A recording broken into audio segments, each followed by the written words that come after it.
Hi, I'm Vanita, and this is my podcast, Laid Off to Lift Off. Today it's a little bit different. We're talking about different perspectives, and today's guest is Roxy Couse, an entrepreneur, content creator, reaching over 550,000 people with more than 100 million views across social media. She helps millennial managers and corporate professionals navigate corporate culture, set boundaries, and protect their well-being, all based on her real-life experiences. She's also an avid coffee drinker, like myself, and just stepped into her newest and most meaningful role as a mom. Welcome, Roxy. Thank you for having me. So this podcast, as I said, usually starts with someone telling their layoff story.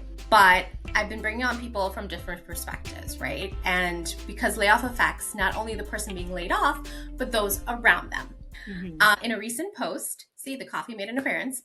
In a recent post, you wrote about surviving a few rounds of layoffs. So I want you to just go back to that moment when you're sitting at your kitchen table, refreshing your inbox, waiting to see if that invite from HR is going to come. What would you whisper to that version of yourself with everything that you know now? What would I whisper to myself if I was sitting there? So that time in my life where I was just waiting at my kitchen table, it was 2020. So of course, already a lot of unknowns, uncertainty, anxiety about everything.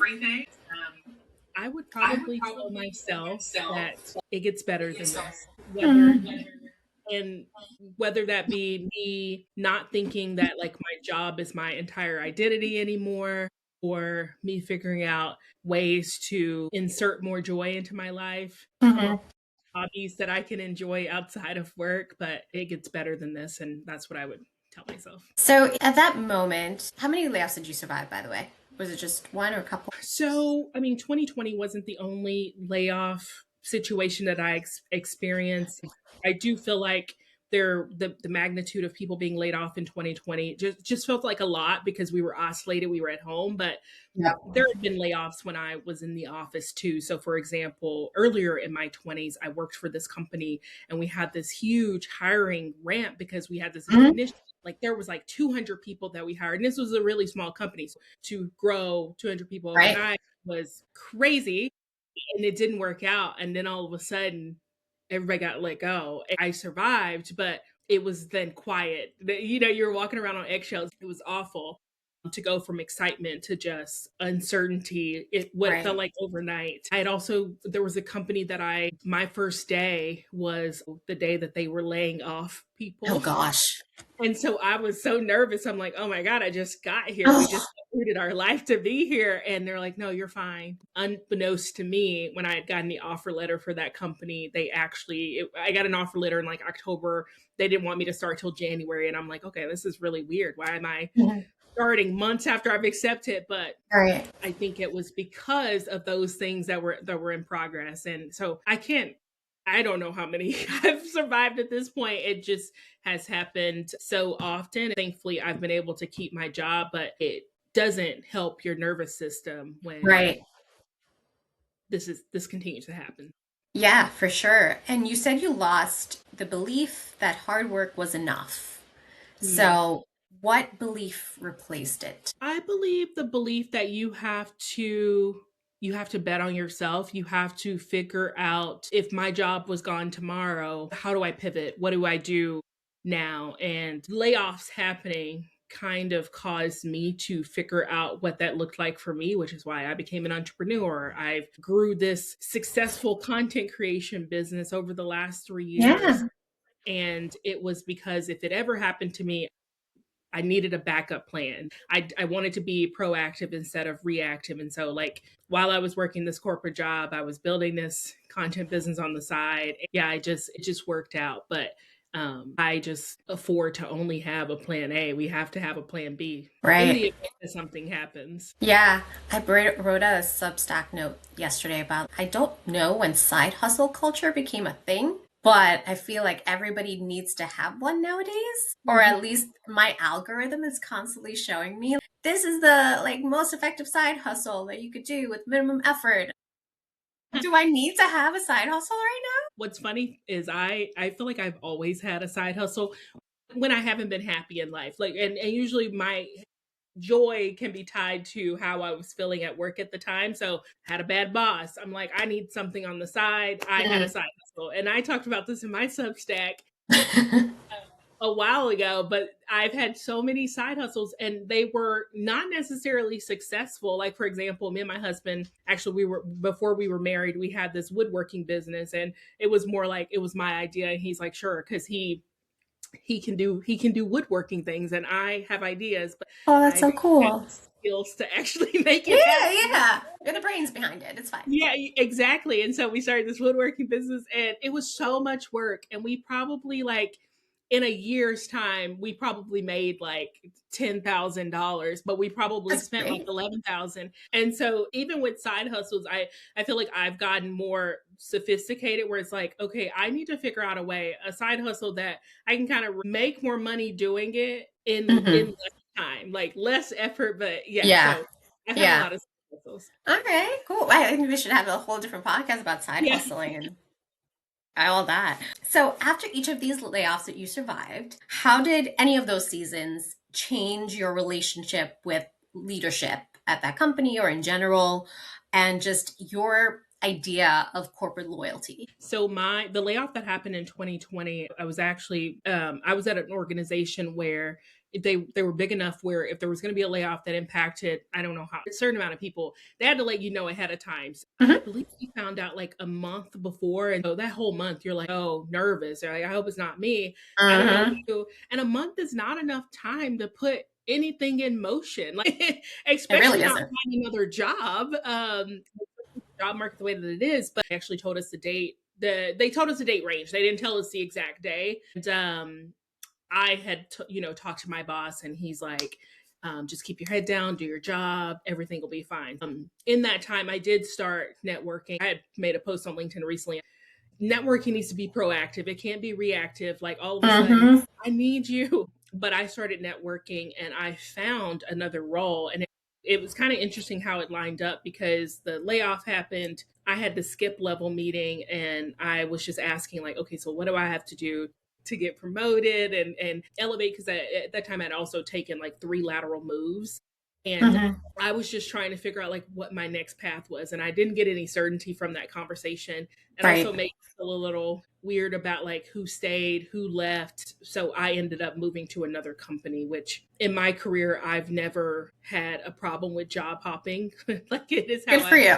yeah, I've increased my income, and yeah, that's just like has been my MO. And it was a little uncertain in 2020 when there were layoffs happening, but I felt like, there was no stability anymore. So Right. you might as well just do what you got to do. But when I say hard work is not enough, there are very talented people that get laid off every day that have had stellar performance reviews and Yeah. have contributed great things to organizations. And at the end of the day, if they're going to let you go because the math doesn't make sense for the business, like they're just gonna let you Math go. wasn't mathin' at the Yeah, time, for yeah, sure. exactly. All right. Um, how do you think companies misunderstand fundamentally misunderstand about how layoffs affect people who stay? I feel like not enough is said after the fact, or not enough support is given to people who survive layoffs. Now, they have so much workload, they don't really know what the other person was doing, probably nothing was documented. How do you think companies or leaders can better support people who have not been laid off? So whenever there's layoffs happen, there there is an assessment who's doing what and trying to figure out how to close the gaps. There is a lot of work that no one continues, and that's just reality of the situation at a Right. business. Like figure out what's mission critical, and if it wasn't, it'll just get dropped. When I think about my career, or even thinking about like someone who like I'm irreplaceable, or they're not going to be able to do the things that I did, the organization doesn't care. They will figure it out.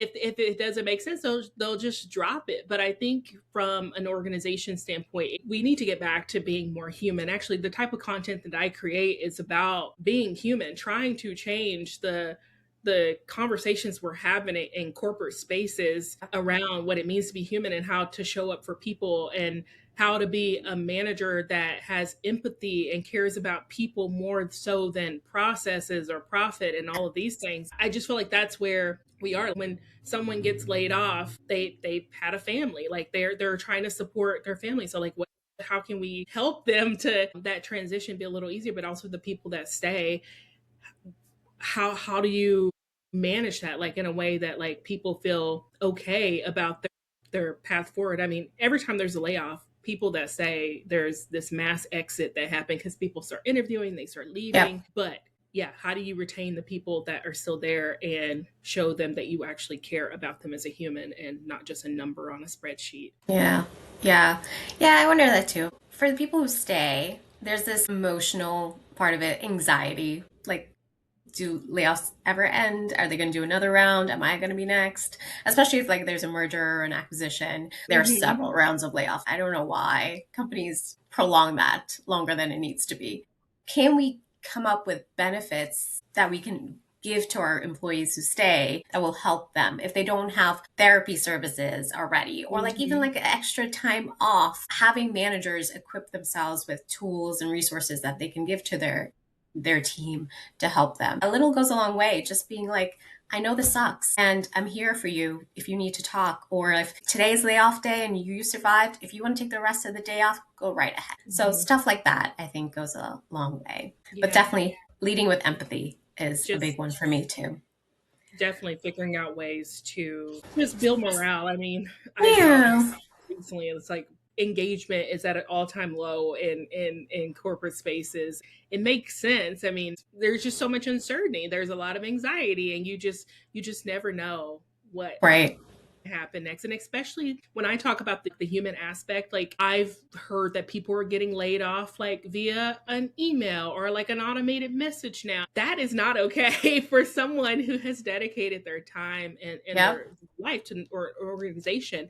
Managers aren't equipped to with this, like we're just not equipped to lay people off. Right. Having those conversations are really hard, but I think even training your leaders to be better equipped to handle those situations, because these are people at the end of the day, and that is a lasting impression that it's just something not, you don't want to take that lightly. Yeah, for sure. We talked a little bit about this with the side hustle conversation just now, but if corporate jobs are no longer safety nets, what is the new safety net, do you think? So I believe the new safety net is figuring out how you can build it's being called a portfolio career. And I do believe that to be true. So, for example, when I left my corporate job, I didn't just leave cold turkey, even though I had Mhm. replaced my income with like creating content and working with brands and all that kind of stuff. I went fractional, and it was such a great transition until I was like, okay, I think I can go.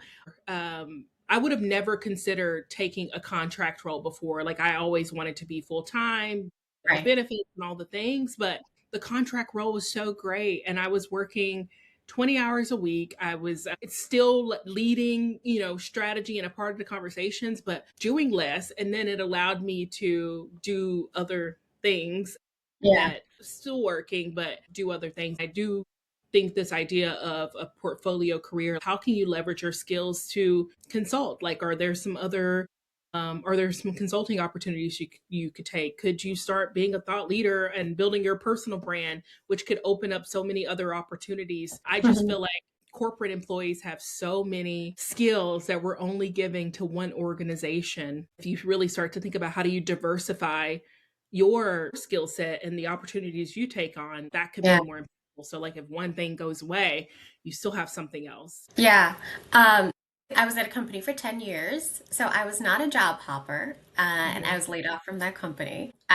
In hindsight, I was very comfortable, and I didn't think that I would get laid off. I didn't think that I would ever leave there. I was going to retire there in my mind, but I was very comfortable. 2024 Vanita would have never put out videos on TikTok or YouTube shorts or even do this podcast. Never would I in a million years think of doing that.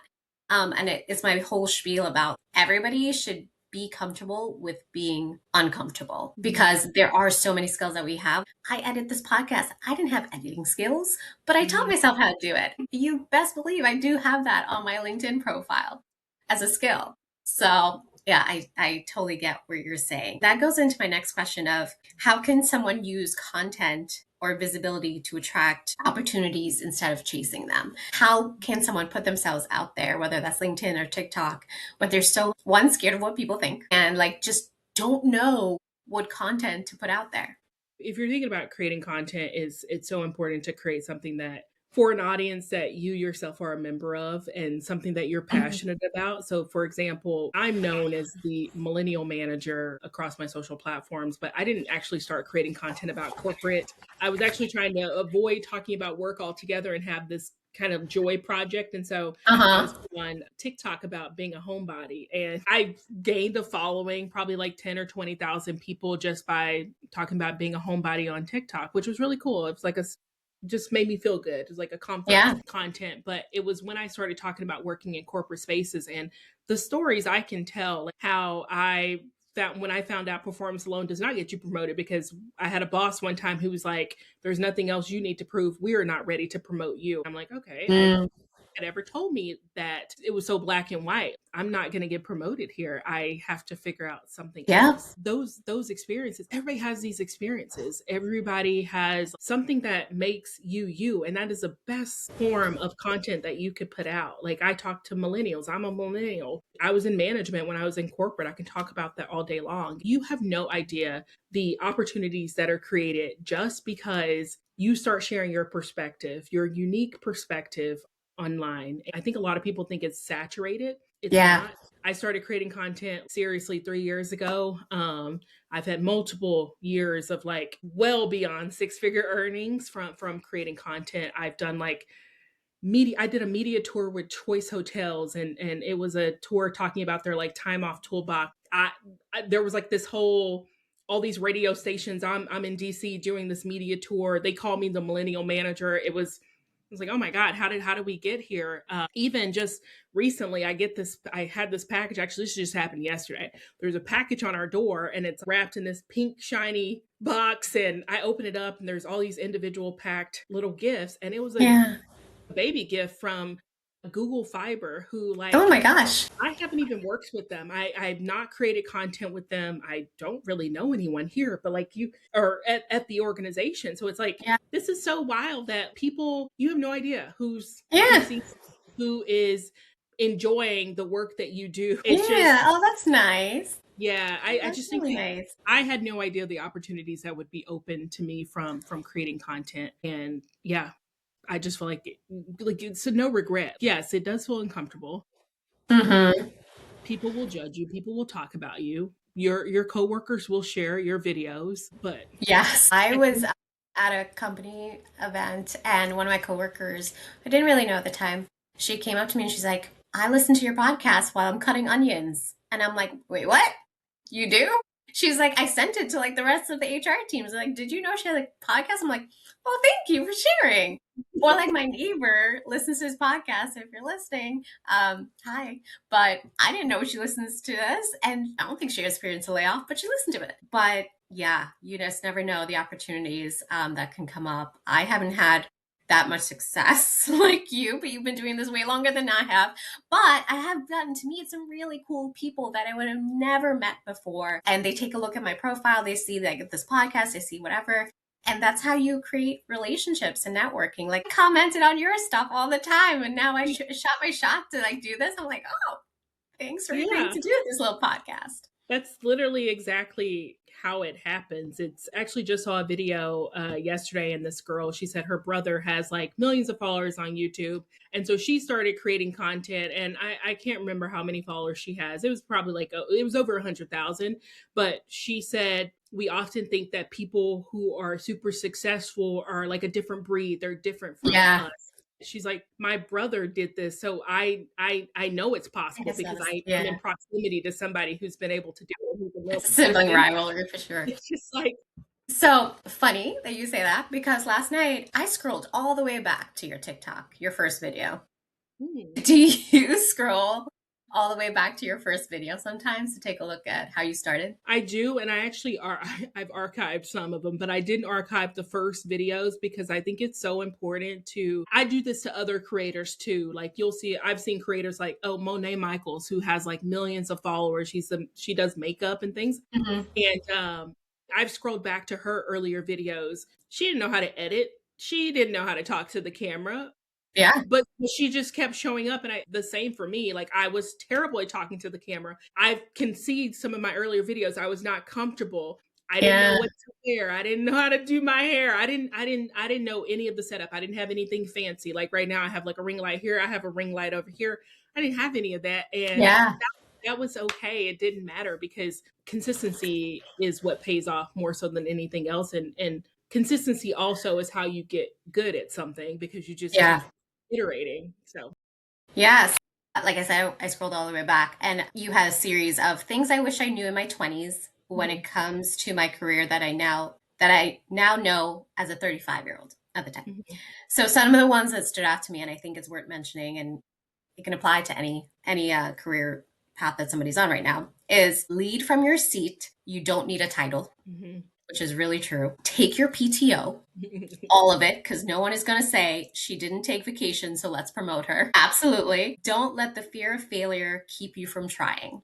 And I think that's very important, especially when it comes to, if you want to put out content on there, not that it necessarily fails. You might be measuring failure as a low like count or view count, but it's really not. You did something great. And that's great for you for trying. You don't need to have all the answers. It's okay to say no, but be resourceful in knowing where to turn to. So I really like those ones. By the way, FedEx is coming to our house, and so you probably hear my dogs barking. It's okay, because then that's going to cause my dog to bark, who's also here. And when I film this podcast, I'm always like, please, Blaze, do not bark. It happens every single time. One's like sitting, oh my gosh, Benny, no. Okay. But you know what's so funny about that particular video was I used to lead consulting for this tech company, and I was so burnt out. I had this client who was just exhausting. Every day I had to create a deck, and I was on a call like late afternoon around 5:00. So all day long I'm creating this deck. I'm dreading this call. I have to go to this call. And by the time I'm getting off this call, the sun's down, it's nighttime. I'm on the Eastern time zone. I would still try to create. I didn't have the perfect lighting or anything. And that one video in particular went massively viral. And I didn't feel my best, but I just put it out. And it just kind of shows how it doesn't have to be perfect. You just have to do it. It's also really messy and really exhausting when you're trying to build something on the side because you know that like there's no stability where you are, but you just have to go for it and keep going. Yeah. And I think it always works out in some way or another. It works out. Yeah, I agree too. And lastly, this is a question I ask all women leaders, and especially it's also an interview question I ask.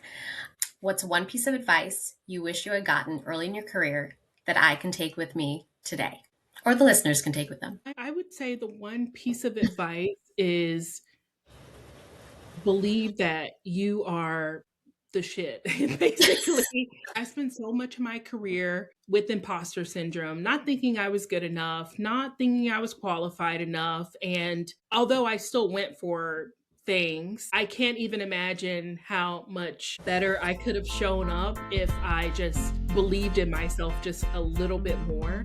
Yeah. We don't have the time to be second guessing ourselves. It keeps us from going for something that like we really should. And yeah, just believe that you are the shit. I like it. And we're going to end right there. So thank you, Roxy, for being on Off to Lift Off. We'll see you on TikTok or at LinkedIn or Substack or Instagram. Is there anything you want to leave us with to promote? No, thanks for having me. And you can follow me across my social channels at Roxy Couse. And then I have a Substack. I release it every single Monday at 8 Eastern sharp. It's called That's a Monday Me Problem. So you can also catch me there. All right. Well, thank you so much. And we'll see you next time.